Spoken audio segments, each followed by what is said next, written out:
All right, good evening. We'll go ahead and get started. I'm Gina Leahy with the College Football Playoff, and on behalf of everyone at the CFP, we'd like to welcome you all to tonight's news conference. We'll ask each coach to make an opening comment, and then we'll turn it over for questions. Let's begin with the coaches participating in the playoff semifinal at the Orange Bowl. To my immediate left, please welcome Nick Saban. Coach, welcome. Thank you so much. It's certainly an honor and a privilege for our team, our players, our coaches, the people involved in our organization to be involved in the College Football Playoff this year. I'd first of all like to congratulate the coaches here with me for the great team and the great year that their teams were able to have. We certainly have a tremendous challenge in playing Coach Riley and the Oklahoma Sooners, who have a great tradition and a great program, and certainly one of the most prolific offensive teams that I've seen in recent times, and their defense has certainly made a lot of plays in critical times in the games that have helped them win some close ones. So this is a tremendous privilege. We've been here before, and this is one of the great venues in sports to be a part of, and we feel very proud to be here with some other very, very good programs that have great traditions. Great, thank you. Next, please welcome Lincoln Riley. Yeah, it's a great honor to be back here. I think the guys here, we all realize how hard it is just to get to this point. The college football playoff is a dream for everybody at the start of the season, but the fact is there can only be four, and it takes a lot of people, a lot of hard work. Very proud of our players, our staff, everybody involved with Oklahoma football to get back here and have another chance here in the college football playoff. Certainly looking forward to playing Alabama. They've had an historic run with one of the greatest coaches of all time here in Coach Saban, so we couldn't possibly have any more respect for them, the way they play. Going to certainly be a great challenge, but one that we're very much looking forward to. So thank you so much for having us. We'll now turn it over to the coaches participating in the playoff semifinal at the Cotton Bowl. Please welcome Dabo Swinney. Yeah, thank you. Yes, an honor to be back here and represent our team and our staff. This is something that we have a great appreciation for and what it takes to get here. But congratulations to these teams and these coaches as well. We're excited about going to the Cotton Bowl. I've never been to the Cotton Bowl, and I think it was Clemson's first bowl ever, 1939.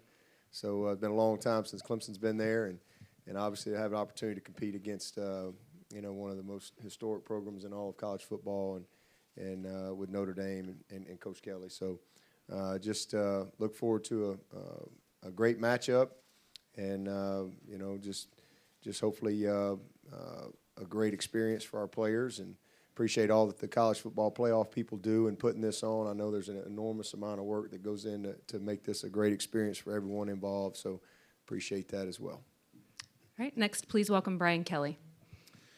Well, it's certainly an honor for the University of Notre Dame to be part of this great group of coaches and certainly teams. We're the new kid on the block.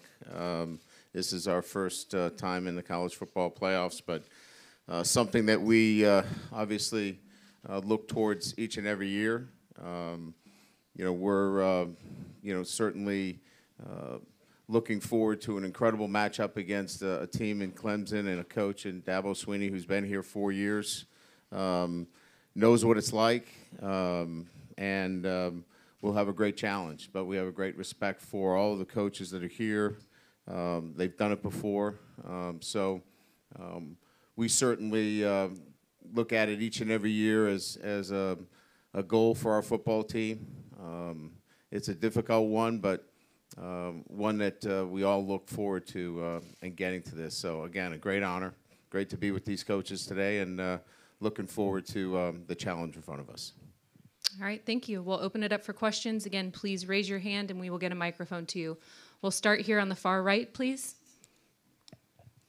Coach Saban, Dan Matthews, 6A The Fan here in Atlanta. You seemingly every offseason have to replace coaches, and you've seemed to have success being able to bring in new coaches and have them fit into what you guys try to do inside the building. Why do you think that is? Well, we've been very fortunate to have some outstanding assistant coaches, and they've done a really good job for us. And I think because of the success that we've been able to sustain, obviously they work hard as I worked hard when I was an assistant, so you could have the next opportunity. And we're certainly always happy for them that they have the opportunities to go on and be head coaches. And I think that you love continuity on your staff, but I always look at this as a challenge and an opportunity to add new energy, new enthusiasm, new ideas to your staff. We don't change our program. We don't hire people to come in and be independent contractors and do what they want to do. They sort of have to buy into what we do, but the new ideas, the new energy and enthusiasm that they bring is always very helpful to improving our program. So we're happy for those that get opportunities. We're happy to give opportunities to other people who can make a positive contribution to our program. All right, we'll go to the far left in the middle. Will Vandervoort with the Clemson Insider. Coach Swinney, kind of along the same lines there. It's been the exact opposite for you. You've been able to keep that continuity and keep coaches in place. And how's that helped you, and how's the different contrast there with what Coach Saban was saying? Well, same thing. I mean, you know, we've had really good continuity over the past few years. We've had some change on our peripheral staff and support staff and some things along the way. But, you know, just 2 years ago, Marion Hobby went to be the co-D coordinator, I guess, with the Jaguars. Dan Brooks retired, had been with me from day one, and so it gave me an opportunity to hire Lemansky and Todd Bates and to promote Mickey. So those were guys that had been kind of on our staff in a support role, so created new opportunity for them. And so, you know, it's good, but we've got several guys on our staff that will have opportunities to be head coaches at some point, whenever that time comes. And you know, you hope that you do a good job in preparing them for that opportunity if they want to do that. And you wish them well. And then, you know, again, it's, as he said, it's great for them, but also an opportunity for you to, you know, bring new energy in to your building. We'll go to the center on the right aisle. Coach Saban, Dimitri Chin, Action Sports and News. With your offensive coordinator heading to Maryland at the end of this year, how significant of a role did he play in helping develop an offensive scheme for Tua to thrive in? Well, I think the thing that our offensive staff did, and Mike made a great contribution to that, was we always try to adapt to what our players can do. And I think that always starts with the quarterback.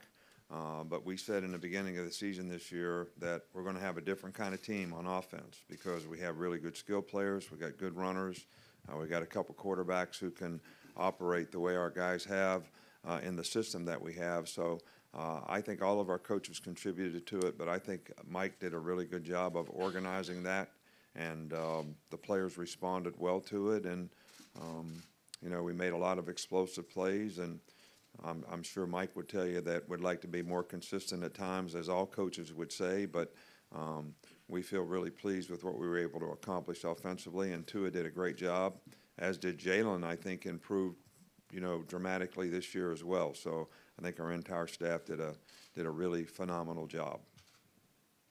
We'll go back in the center, second row. AP Stedham, WHEP, AM and FM, Foley, Alabama. This is for all four coaches. What is the X factor you've seen in your opponent? Coach Kelly, we'll go ahead and start with you and work our way down. Well, you know, obviously, you know, when you talk about playing an opponent, it's the ability to close games out, the ability to know how to win.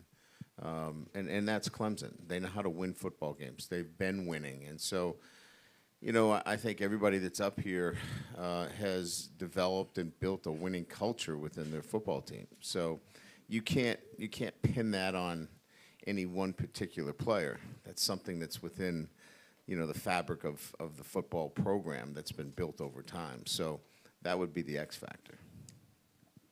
Well, I would say they're battle tested. You know, they've been in some great venues this year, some unique places that they've had to go play. They've played some excellent teams, and they've had a lot of different challenges. I'm just kind of really diving in deeply into their season, but they've handled adversity.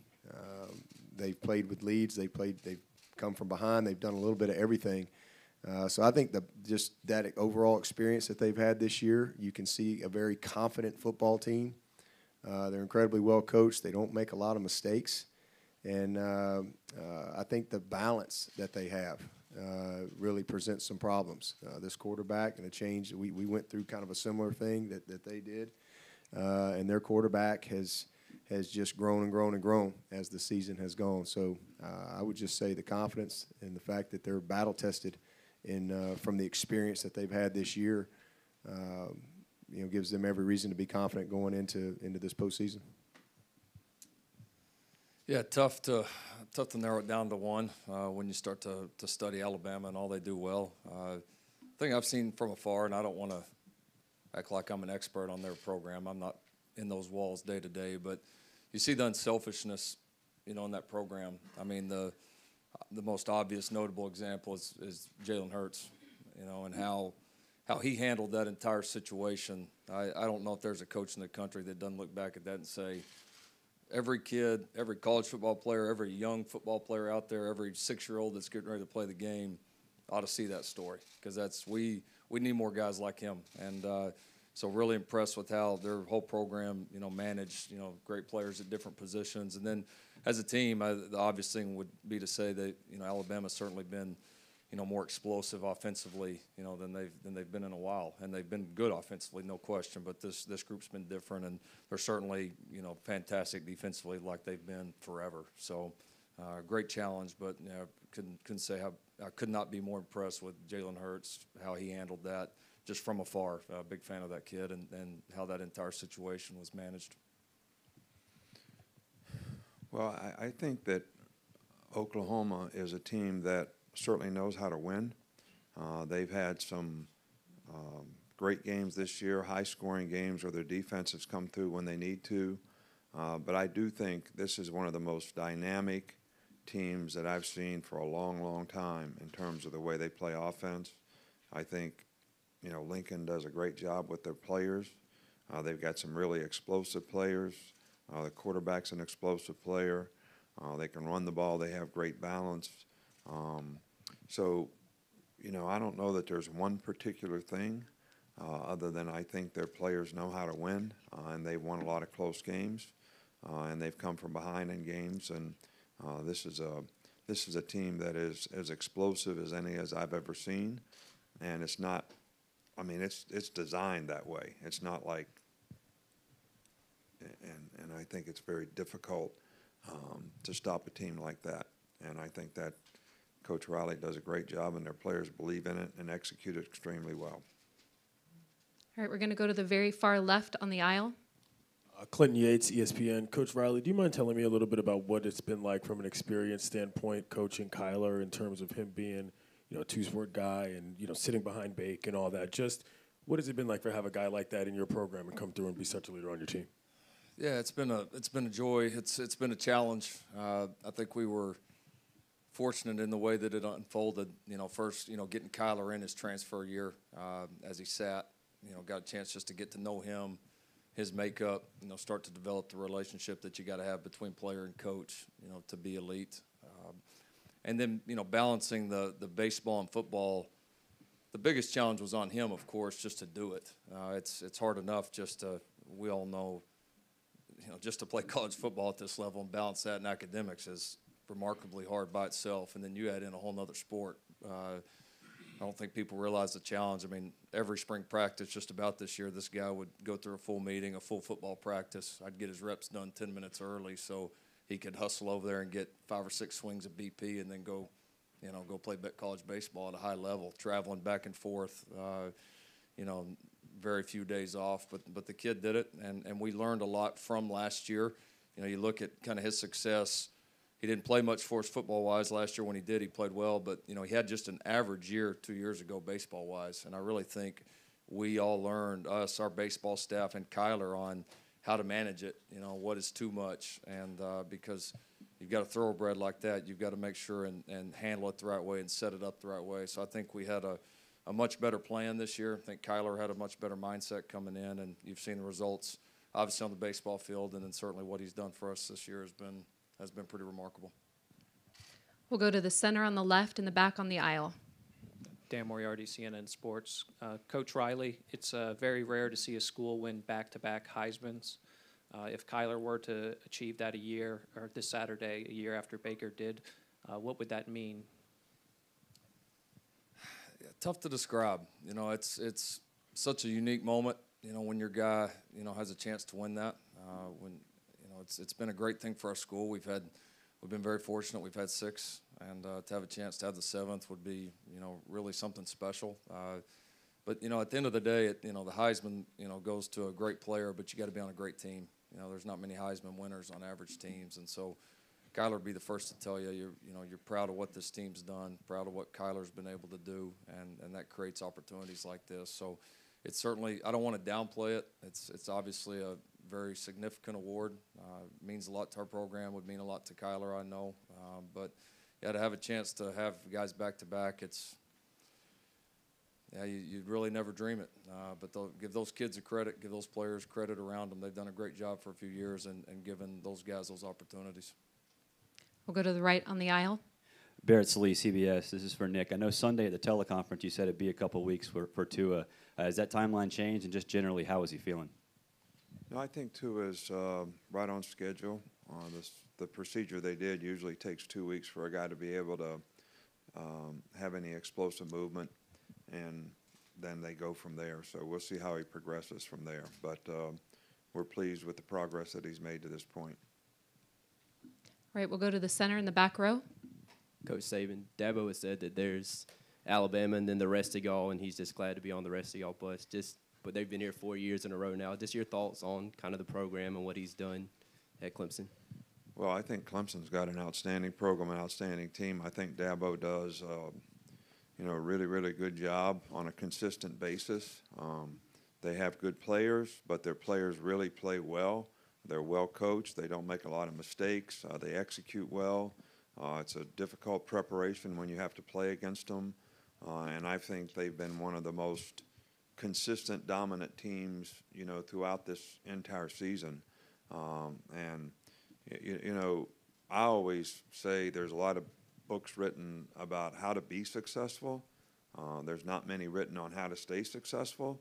And I have a tremendous amount of respect for the fact that they've been able to do it on a consistent basis and be here over and over and over and over and play at that high level all the time, not have any complacency in the program, and their players are continuing to try to play it to a high level and be the best players that they can be. And I think that's a tribute to his coaches and their staff and himself. We'll go to the right in the center. Coach Saban, Robbie General, Outland Trophy. You guys have 2 members on the Outland watch list this year, 2 finalists. Could you just talk about how Quinnen has kind of developed this year into his role as a bench player last year to being one of the most prolific defensive linemen, and a little bit about Jonah, too, how he's been a leader since day one? Well, I think both those guys are, hard workers, great competitors.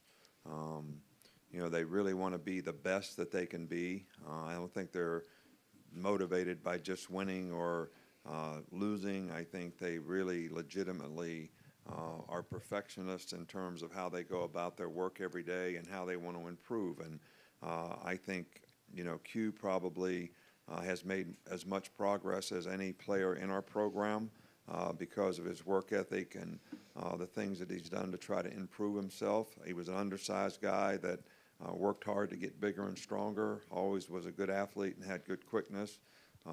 Jonah has started every game, I think, since he's been there with us, and he's a bright guy and really pays attention to detail, and it shows in his play because he's a very, very consistent performer. So I don't ever remember having 2 guys up for the same award.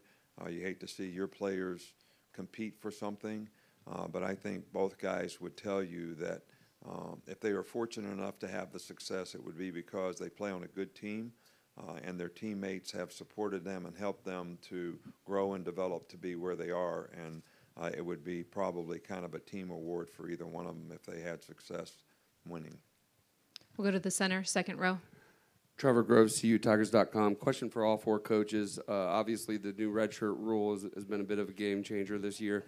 I'd just like to know how that has affected each one of your teams, and if there's a player or 2 that you could name that you're redshirting that you might think would be able to help you in the playoff. We'll go back the reverse order. Coach Saban, if you could start, and we'll go down to Coach Kelly. Well, it didn't really change much for us. I mean, we always we never predetermined redshirting anyone. We want to give everybody an opportunity in our program. And I think after fall camp, we used to always have to say, well, we're going to go ahead and play this guy. We may play this guy if we need to play him because he may not play enough to enhance his development. And then there's a group of guys here that probably need to get redshirted. The fact that you can play guys in 4 games, I think you still have the same categories, but you have a lot more flexibility in when you have to make those decisions. So other than that, I haven't seen a lot of change. You know, I hope this doesn't become something that, you know, players try to utilize to manipulate their career, and that they always put the team first in terms of their development and what happens with their future. Yeah, I would agree. It really didn't change much of our approach. It does change the timeline. There were some benefits. There were certainly some guys throughout the year that we were able to play in times when maybe we were lucky enough to get ahead in the game, and you get some valuable game experience that you wouldn't have been able to get otherwise. So I think it will pay dividends for those guys as they move forward in their careers. I have some of the same concerns as Coach Saban on the approach of players with it, you know, and that 4-game benchmark gets to be something that these players are really, really thinking about. And on one hand, you don't blame them. It is their careers, but at the same time, you know, this is a team game. And, you know, so I was proud of the way our players approached it. We had a few guys throughout the year that were on the bubble of do they do it or not, and it was a legitimate question. And I thought one of the reasons this team is in the position it is because those guys chose what's best for the team, and they put their personal feelings aside. And so appreciative of how our guys handled it, and great example for our future players as our program goes on. Yeah, same with us. We did not change our approach. We've always said the same thing. You know, we're going to play this guy. This guy's on the bubble. This guy's definitely going to redshirt. And, you know, as we get toward the end of camp, because we want to give everybody the same opportunity. Same thing. I don't ever go in with any preconceived notions, but it was great. I loved it in that we were able to – we played every freshman, was able to get some type of experience. And then even a guy like Jamie Skowski, who broke a toe. So he's a veteran player, played as a true freshman, plays as a true sophomore, really good player, a potential starter for us, but broke a toe and was going to miss some time. So we saw it as an opportunity to maybe get a year back, and it was something he really wanted to do as well. So we've kind of now he played in he's played in 2 games. he's green lighted now for 2 more games, and so it's kind of a big shot in the arm to be able to get a guy like that available here in the postseason because of this rule change. And then a guy like Justin Maskell, who is a young defensive end that we've held all year. He's played in 1 game, so he's a guy also that I think, you know, could maybe help us here in the postseason. But it's been good. I mean, there has been some unintended consequences that I don't know that many of us thought about, but I think overall it's a good change. Yeah, I would agree with everybody in terms of, you know, we make most of those decisions, you know, early in the year and then kind of progress relative to who's going to be redshirting, who's not. But, you know, there are some positives. We lost a good player in the first game of the year. We'll be able to get him back for this game, and then he'll have, you know, only 2 games and the potential to, you know, gain a year back because he wasn't, you know, redshirted. We played a freshman quarterback that probably we would not have played in mop-up duty. You know, so you get a chance to get him out and get a little experience in those situations. But I think by and large, I think it really hasn't changed the landscape. It gives you, you know, maybe a little inventory on special teams here and there. But I think by and large, it's been a good rule. We have time for 2 more questions. We'll go to the right on the aisle. Coach Saban, Alex Glaze with 11 Alive. Saturday after the SEC championship game, you said Georgia was one of the top 4 teams in the country, and then your coach's poll, you voted them 5th. Just curious what went into that change in mind. Well, I do think they're one of the top 4 teams in the country, but I don't think they were going to get in the playoff with 2 losses. I voted the teams that I thought had the best chance to get in. But I do think after playing Georgia, they were one of the best 4 teams in the country. What this basically indicates is the SEC championship game was a playoff game. So, you know, the 1-4 team in the country played, and it was a heck of a game, and they played a great game, and they have a great team, and I think they're one of the best 4 teams in the country. And that's no disrespect to any of the people that are here, but I didn't think they had a chance to get in with 2 losses. So just to follow up, you're saying that playoff teams aren't necessarily the 4 best teams? I'm not saying that. I'm just saying that I'm saying what I said, and I'm not changing what I said. When we played Georgia, I thought they were one of the best 4 teams in the country. That doesn't mean that they're any better than the teams that are here, and I voted for the 4 teams that are here. Is that correct? Okay. All right, we'll take our final question on the far left in the middle. Ivan Mazel of ESPN.com. Lincoln, if Ryan Day was going to look around for somebody who's been through what he's about to go through, he'd look at you replacing a legendary coach, being promoted to do so. What's best advice, having gone through that first year, you could give him?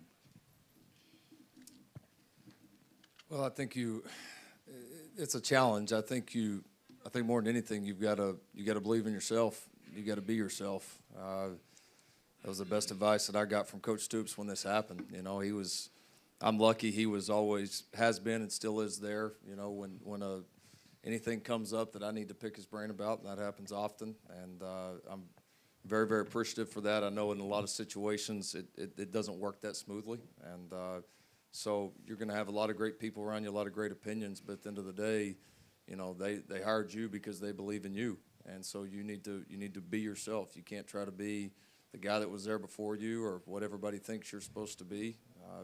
You got to do it the way that you believe is right. Trust your instincts, and you know, I think he'll do a phenomenal job. He's done it there. He's set up there at a tremendous program. There's certainly challenges, expectations, all that comes with it. But you know, that's why you want to coach at places like this because you have challenges, but you also have great opportunities. And I'm sure he'll do a fantastic job. All right, congratulations to our 4 coaches. We thank you for your time this evening and wish you all the best in the playoff semifinals. We're going to pause briefly to set the stage for a quick photo op. Coaches, if you could please stand, we'll remove the chairs. Again, we're going to allow the still photographers to capture their shot first, so y'all are welcome to stand. Once you've got your shot, we'll ask you to sit, and we'll get the opportunity for the cameras in the back row. Please give us a moment, and we'll get everything set. Thank you.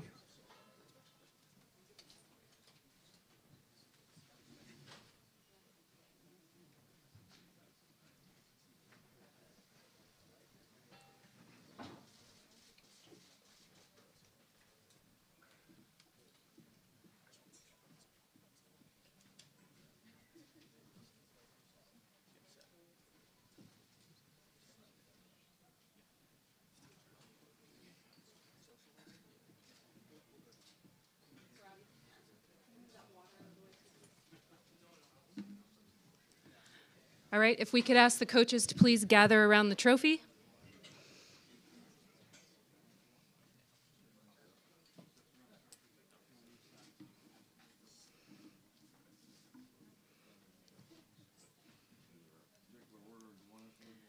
In the order you were seated would be great. Thank you so much. All right, again, we will open it up. Please capture your photo. We'll allow you a couple minutes to do this. Not really a couple minutes, but it'll seem like it for everyone on the stage.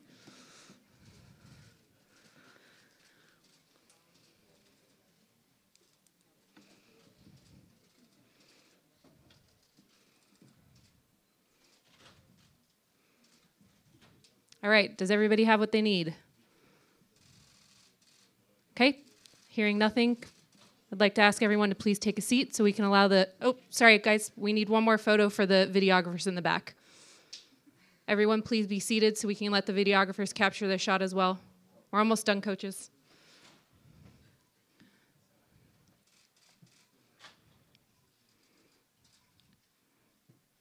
All right, everybody set in the back? Thank you very much.